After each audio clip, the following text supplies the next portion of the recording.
So, let's imagine a tribe in the middle of Africa, and let's imagine that there's, by example, an anthropologist who arrived there, and then he realizes that suddenly there is a very strange thing. He's showing to the old people in the tribe some photographs of a lion that he wants to identify. All the people over there, they can't recognize that lion. It's impossible. How it can be? Like, they've seen the lion all their lives, and now it's impossible to recognize a lion? Suddenly, he realizes that children were able to recognize the lion. So, what was happening here? Suddenly, the main thing that he realized is that all people were not able to see what was a photograph. They could not even recognize the animal inside the thing. For them, it was just a cardboard. And strangely, he realizes that there was a special relation with images. Because of the government, all of the tribe, they need to have IDs. So the chief of the tribe decided to send one guy to take photographs for all of the tribe. So suddenly the whole tribe has just one photograph in all of their IDs.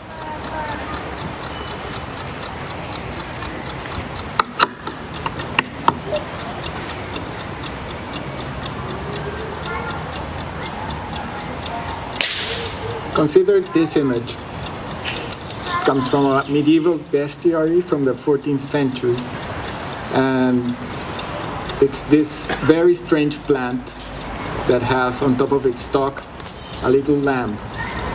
While the lamb is eating grass, the plant grows and the stalk grows, and then this little lamb cannot eat the grass, and it will die. And will become just like a moth of hair and bones, almost like some kind of giant dandelion. This animal looks a little bit strange to us, and in a way it's almost like a surreal construction of different parts from different beings. But it also shows the way that bodies were constructed in the Middle Ages, and the idea of a world that was made by analogous correspondences between the forms of things. Things that to imagine a new being, you have to make it from parts of beings that you already knew. So one of the key discoveries in the visual world in the 18th century was the discovery of the microscope. And these are drawings from microscopes in the 18th century. And the beings that began to appear under the microscope had completely different forms. And this was shattering because it really broke that idea of an analogous world where forms correspond to each other. And then what people began to see is that the world has different degrees of complexity depending on how close you get to the things and how far away you look at them.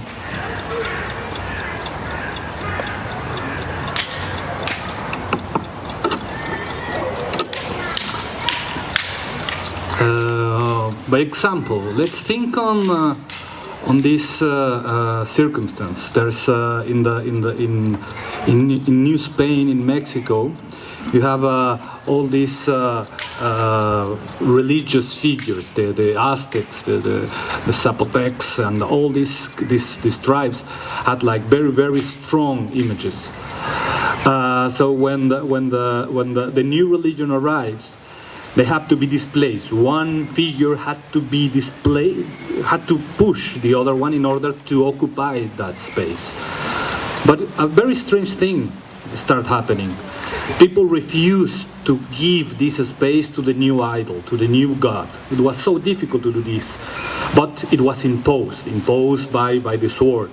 So suddenly these spaces start fusing one into each other, and then these new gods start containing and literally getting like holes inside them in order to hold the old ancestor, just like balls within balls, one world within the other.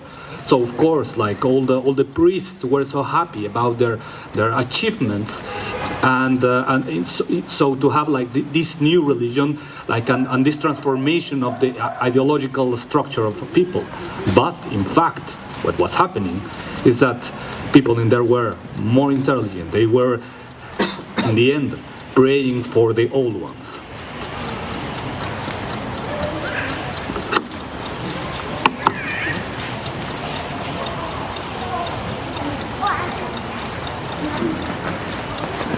This is the life cycle of the toxoplasmosis virus. And I want to talk about some research that a professor at Stanford University, Robert Sapolsky, is conducting right now that investigates this cycle.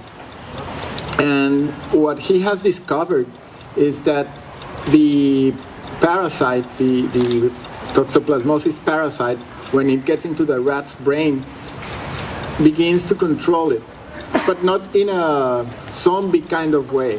We don't have zombie rats going around. The parasite will control just fear responses in the rat, and it will make the rat reckless.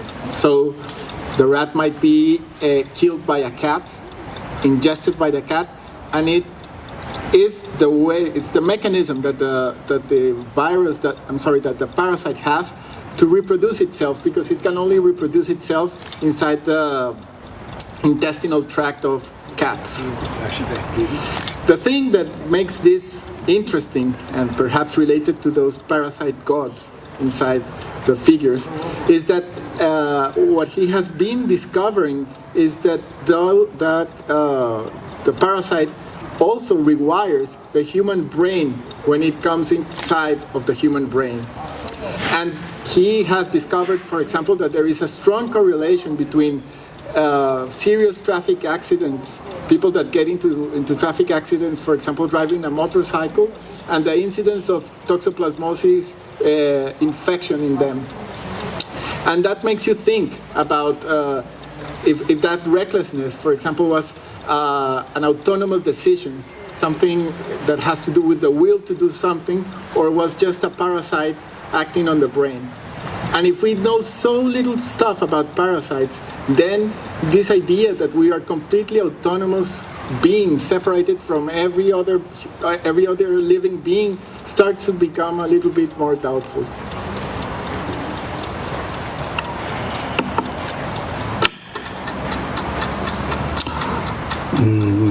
Here is oval cup, which it's the mirror image of the placebo.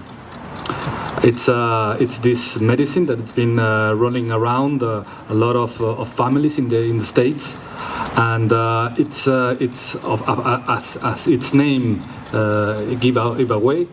It's a placebo given to children that are too reckless, and strangely, it works. The placebo effect, it's even more strong when you have like a brand, or when you have like a big pill, or when like it's more efficient to have like a big pill than a small pill, or it's even more efficient to have like a dark, strange pill than a clear one. It's more efficient to have like something like with a syringe rather than to ingest it. And this did give me like also like the key to think about the pentothal. Pentothal, it's this drug, which is well, it's known for being like the syrup of truth, but in fact, what it makes is like it is thought that lies are like a very complex organization in the upper part of the brain. So they realized that with the pentothal, you are able to give away this part, which is the controlling part. And it's also very, very strange because this pentothal is the same substance that is used for the death condoms in the system of prison. So all these deaths are given away throughout this truth. And it also reminds me the idea of the golem. The golem, which is like this figure, which is like defending its own people, and it's been given life by this name, this strange word in his front head, which was Aemeth. And Aemeth means truth.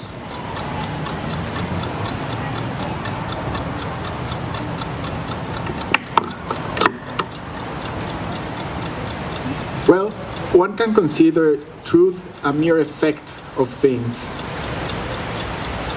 There is this paper by an art historian, and he published it in an anthropological journal in the late 70s that was called The Origin of Image Making. There is no image.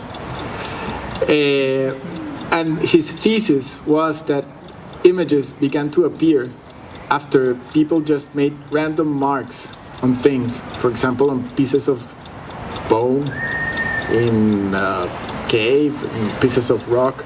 And sometimes if you accumulate enough markings on a surface and you see it from a particular light, or there is some kind of light effect going on, you will see an image.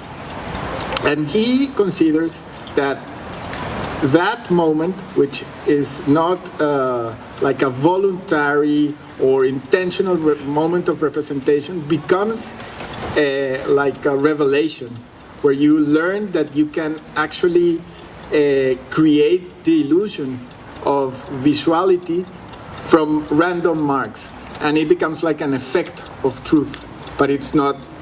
There is no intention behind that effect. So this was a very disputed theory in the late 70s, because one of the key mistakes, or that's what the critics pointed out, was that all the examples he gathered were from France and from Spain, which were traditionally considered as the first manifestations of art. But of course, modern anthropology and modern ethnography knows that there are even previous examples. So it was this was also like a truth effect, because he wasn't considering the history of his discipline. He was blinded by his own discipline. It's like a twofold movement going on there.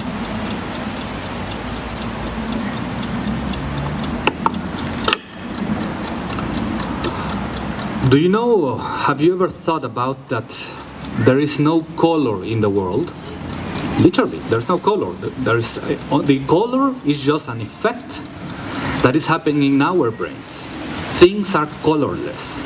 There is no possibility of the existence of color or sound or taste outside of our brain. And even this trick is like sometimes give away so evidently. For example, this image. It's just reds. There is no green in this image. And that stands because basically our brain is a machine to unfold and to give like all like it's almost like trying to give like a percentage average of what it should be.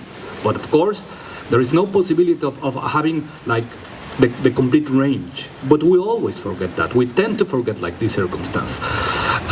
Do you know that there's also the impossibility of having pink as a light frequency? There's no possibility of having a pink light.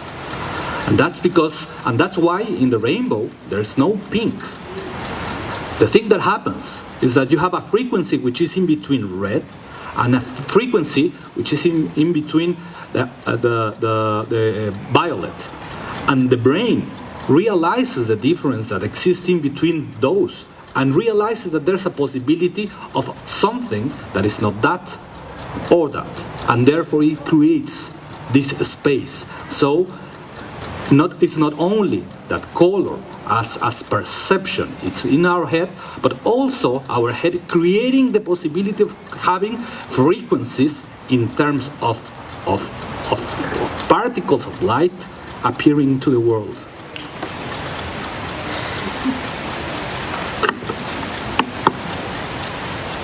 In 1953, there was this sociologist that was going around Colombia. He was a Colombian sociologist, and he was trying to construct a history of Colombia's material culture. And he went all around the cities, towns, small and big. And in one of those cities, a very important colonial city called Popayán, he ran into an old communist. And this person had some pamphlets from the 1920s with constructivist paintings.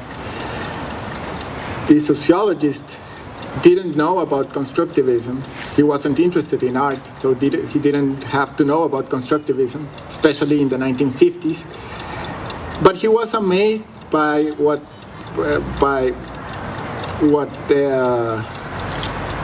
these paintings, and he asked this old guy, his last name was Valencia, to translate parts of this pamphlet. And he said things like this.